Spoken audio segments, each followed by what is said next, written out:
Hello.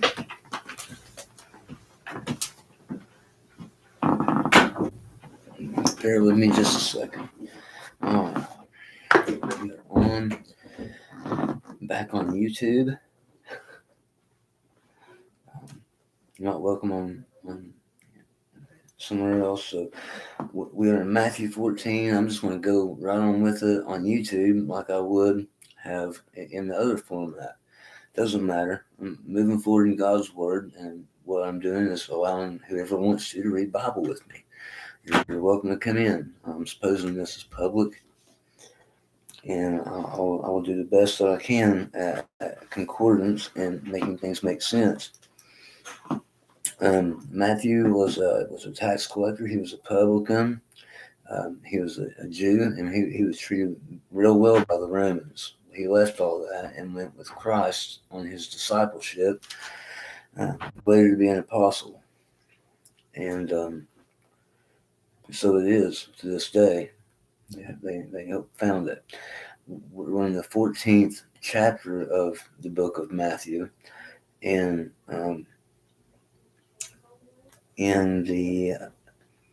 we'll be taking off in the 23rd verse of the 14th chapter of Matthew. Matthew chapter 14, verse 23. So, all right, keep up.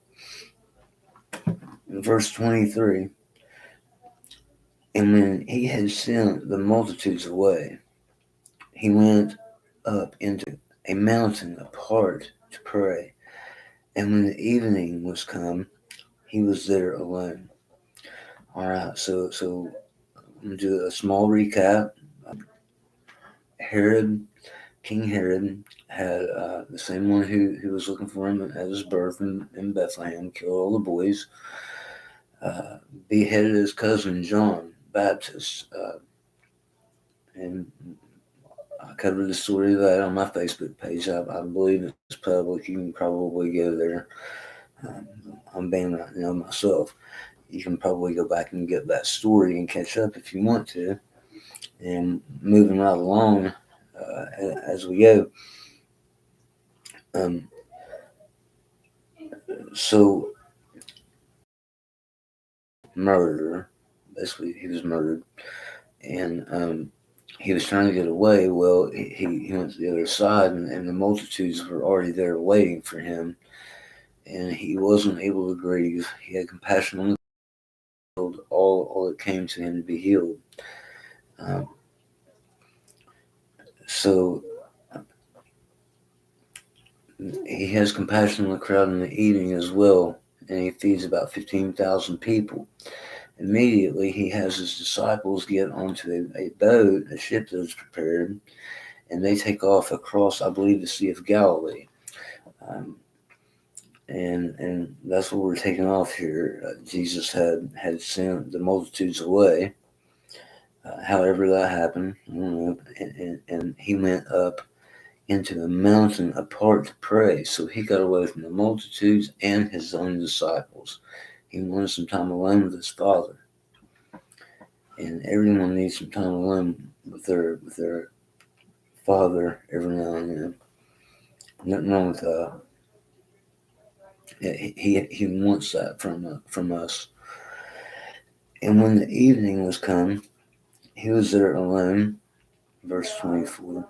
But the ship was now in the midst of the sea, tossed with waves, for the wind was contrary.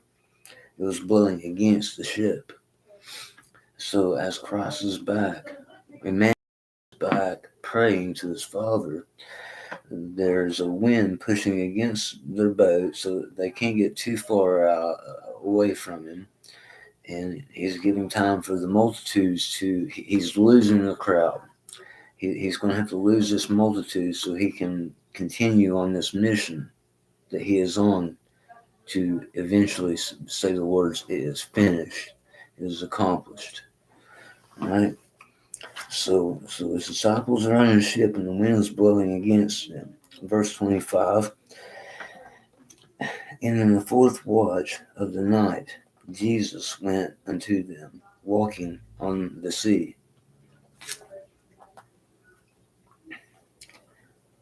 I'm going to read that again. In the fourth watch of the night, so in midnight, you're talking 3 a.m. 3 a.m. is Christ's as well. Remember, Lucifer does not have the keys to his own home. Jesus has them. So at 3 a.m., Jesus came walking on the sea. Apparently, it had calmed, and I can't imagine.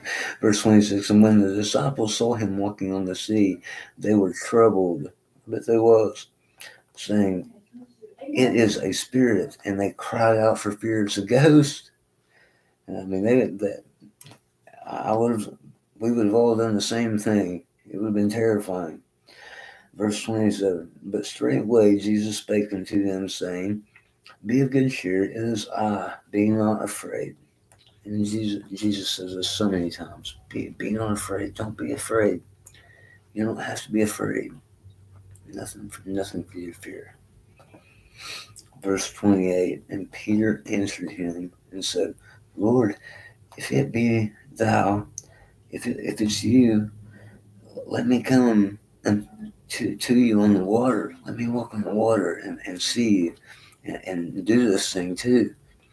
And remember, they had just healed a bunch of people. They were on fire. They had seen amazing things. So walking on water was just another thing at this point.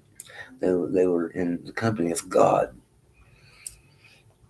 Emmanuel, that's what Jesus Emmanuel translates to, is God with us. So verse 29, and he said, come. And when Peter was come down out of the ship, he walked on the water to go to Jesus.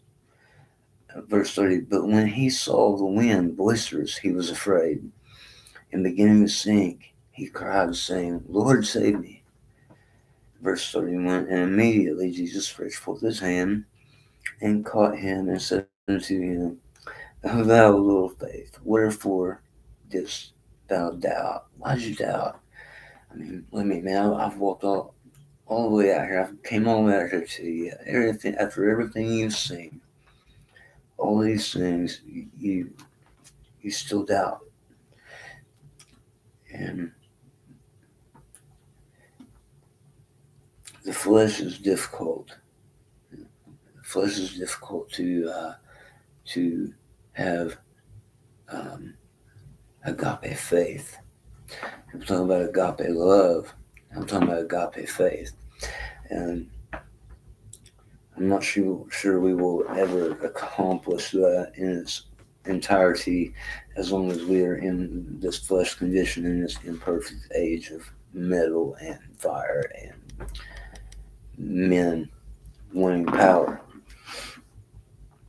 Verse 32, and when they were come into the ship, the wind ceased. Verse 33, so there was no calm. Listen, I'm going to go back here and backtrack. I said there must have been a great calm. Well, apparently not. Apparently there was some wake.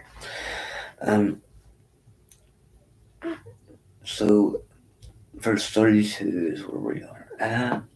And when they were come into the ship, the wind ceased. Verse 33, and they that were in the ship came and worshipped him, saying, of a truth, thou art the Son of God. Verse 34, and when they were gone, they came into the land of the Gennesaret. And I'm not sure. No, that's right. Maybe I should have studied and learned how to pronounce that word better. Verse 34 in Matthew 14. You can go and teach me how to say it. Verse 35. And when the men of that place had knowledge of him, they sent out into all that country round about and brought unto him all that were diseased. I'm going to read this again. Now, Google will give you like 7 miracles that this man done. Now, come on, man. Come on. God. I'm only just saying. And when the men of that place had knowledge of him, they sent out into all that country round about, as far as they could ride, everyone they knew that was dying of something. Can you imagine? And brought unto him all that were diseased. All of them. Whatever's wrong with you. Whatever it owes you. It's a beautiful thing. Most beautiful story of hope I've ever read in my entire life on this planet. The only hope. So, do my part. He's worth following. He's a man worth following. There's not many. There's only one for everything. This will finish this chapter. Thanks for staying with me. 11 minutes at a time, 12 minutes at a time. I appreciate you, and it makes my day, makes your Father's day when you read with us.